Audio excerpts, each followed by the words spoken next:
Mes chers compatriotes, bonjour. Je crois que les choses sont en train de se clarifier. Depuis un temps, je suis en train de parler de l'intervention imminente de l'armée angolaise sur le sol congolais. Beaucoup de gens ont commenté, voilà, où est-ce que tu as trouvé ces informations? Je suis aux États-Unis. Je crois qu'il y a beaucoup de choses qui se passent ici. Nous avons des réseaux, nous avons des sources, nous avons des gens qui nous contactent. Vous savez, l'information coûte beaucoup. Vous savez, nous ne dormons pas. À 3 h du matin, 2 h du matin, les gens qui m'appellent, souvent ils savent ce que je dis. Il y a des gens qui appellent de l'Europe, de l'Australie. Il y a des décalages horaires, ils ne savent même pas à quelle heure nous sommes ici. Mais nous prenons le téléphone, nous les écoutons, nous faisons un effort pour appeler le Congo, nous appelons les amis pour avoir l'information. C'est beaucoup d'argent. Le temps que nous mettons pour faire tout ça, ça nous prend beaucoup d'argent. Parce que chaque travail a un salaire. Ce que vous faites là pour démobiliser les gens, vous aurez les salaires que vous cherchez. Donc ici, l'information que moi j'apporte pour les Congolais qui sont fatigués de voir ces Rwandais en train de détruire notre nation, en train de mettre le pays complètement dans un chaos. C'est à ces Congolais-là que j'apporte cette information. Si vous n'êtes pas convaincus de mon apport dans ce combat, cherchez vos commentaires, allez mettre ça ailleurs. Cherchez les gens qui vous caressent, qui vous donnent des informations foutues, des informations tronquées, des fausses informations. Allez les suivre. Nous restons dans la logique de pouvoir détruire Kabila et son régime. Aujourd'hui, mes chers compatriotes, je vous apporte une information très capitale qui va essayer de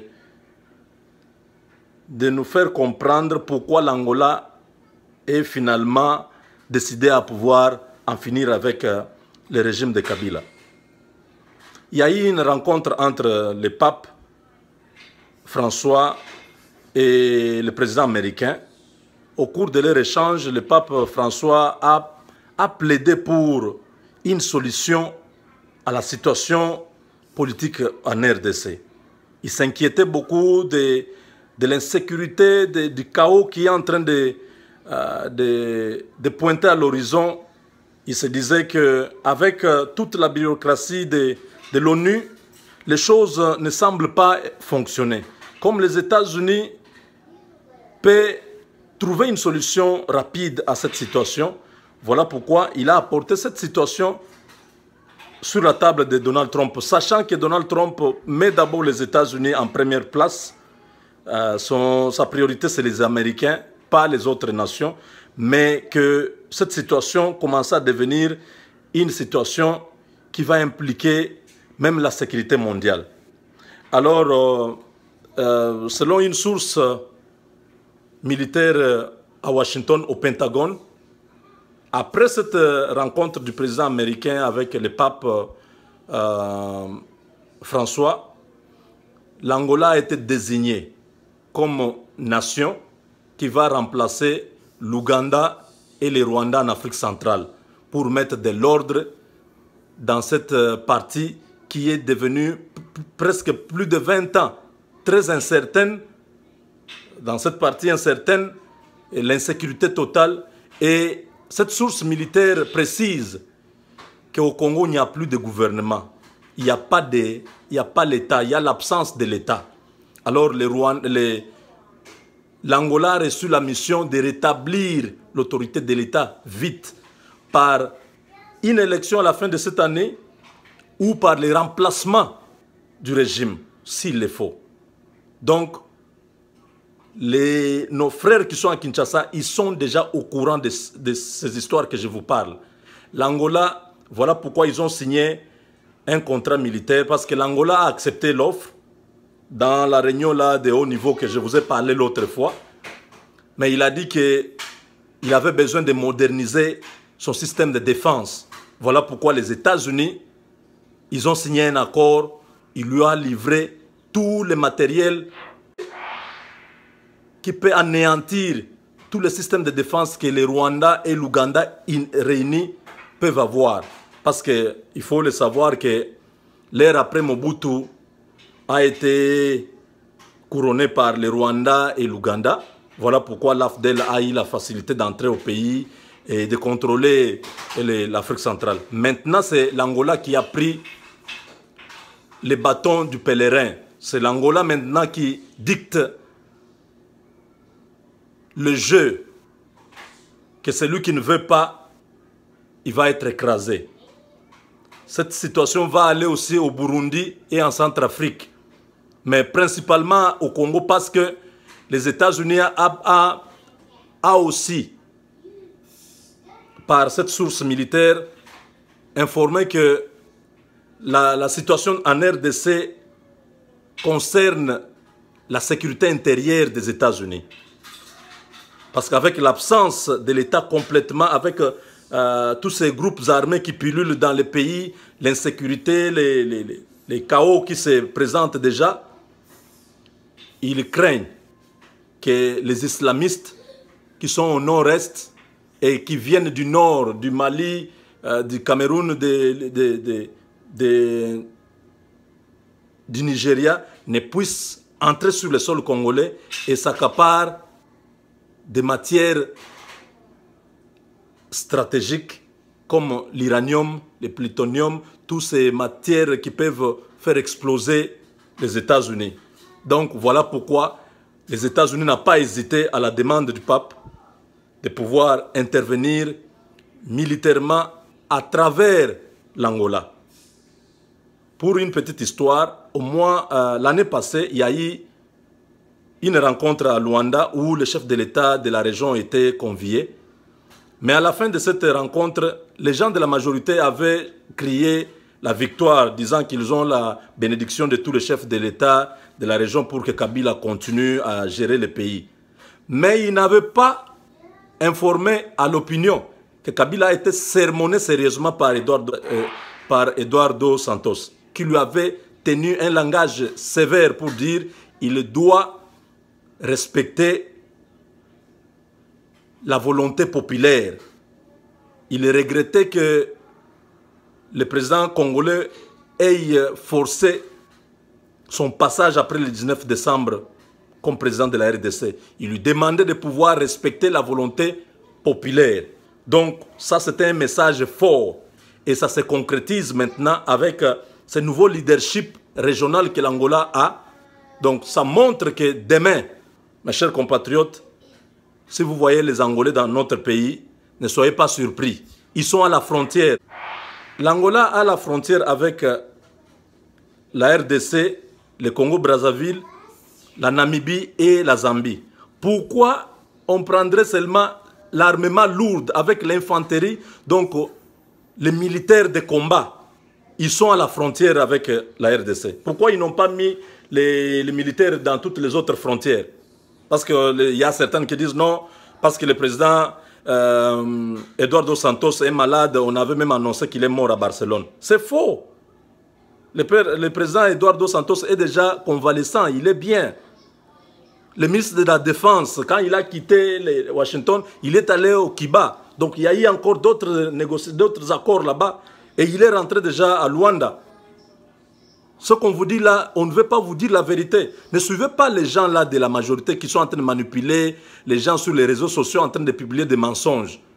L'Angola va attaquer la RDC pour enlever Kabila au pouvoir si Kabila ne respecte pas selon cette information que nous avons reçue. Selon eux, il faut que Kabila respecte l'accord du 31 décembre. L'accord qui prévoit, c'est-à-dire qu'il y ait les élections, que Kabila puisse quitter le pouvoir. Parce que Kabila a les intentions d'organiser un référendum dans le pays.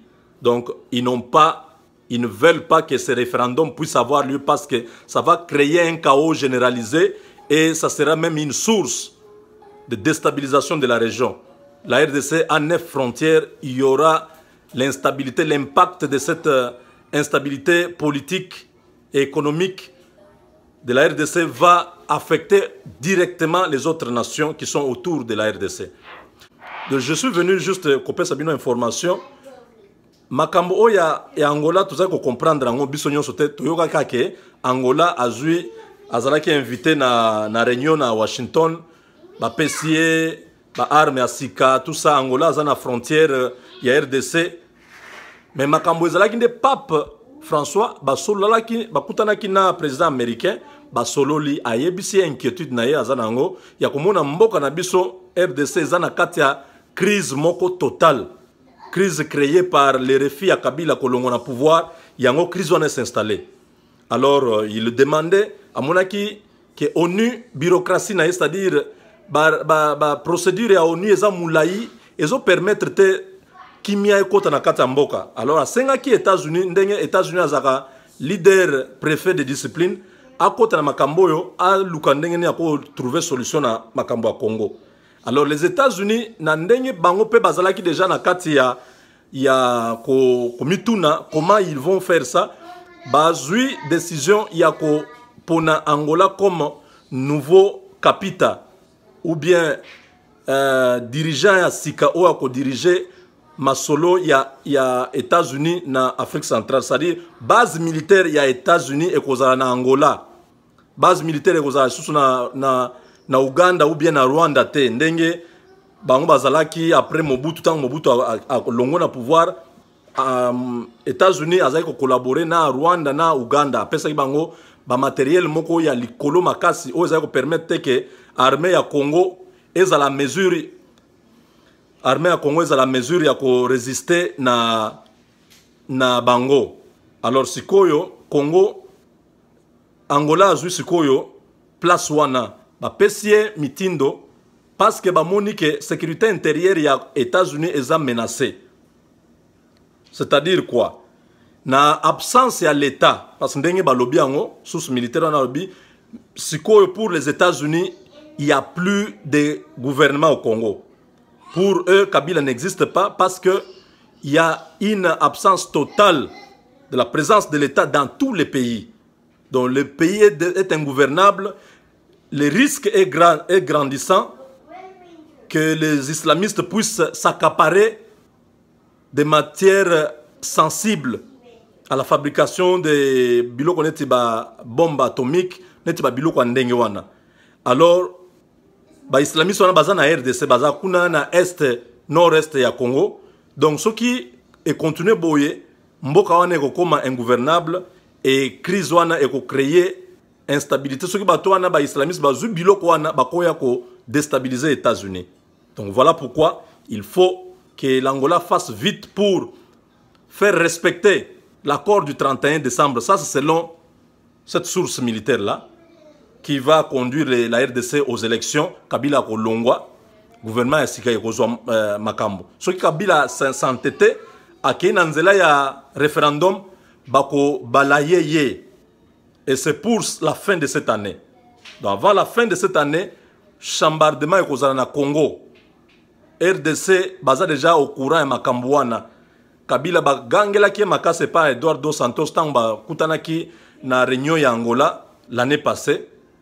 Mais la majorité baloba ki likambo wana te. Balakisaka ke o ba chef de l'État ya région ba sepeli Kabila continuer à ça la dialogue. Oui, c'est vrai, bazaki ko luka solution monana. Mais Kabila a déjoué bato ya dialogue tant ba na dialogue asali makambo mususu. Donc voilà la réalité est là. Bandeko Congo bato azoloba te ba militaire wana bazana frontière eza pour la sécurité ya Angola parce que Eduardo Santos aza pembe na kokufa et tout ça il est à Barcelone. Eduardo Santos est déjà convalescent. Il n'y a aucune raison bazwa ba armement lourd batindango kuna na frontière na biso na Angola. Angola za na frontière 4 na Zambie, na Namibie, na Congo Brazzaville. Mais tout le monde est militaire dans la frontière mususuana. Ba yeka ka pa na biso. Donc comprenez que makamtozo ebisabino eza makambo otozo zwa kotoyo. L'Angola est le nouveau maître de jeu en Afrique centrale. Donc Sindika Dokolo aza parmi bato oyo bako zala na kati mboka na biso wana neti ba dirigeant. Soki Angola aye pona ko rétablir makambo na kati mboka, je pense que Sindika Dokolo pourra jouer un rôle essentiel.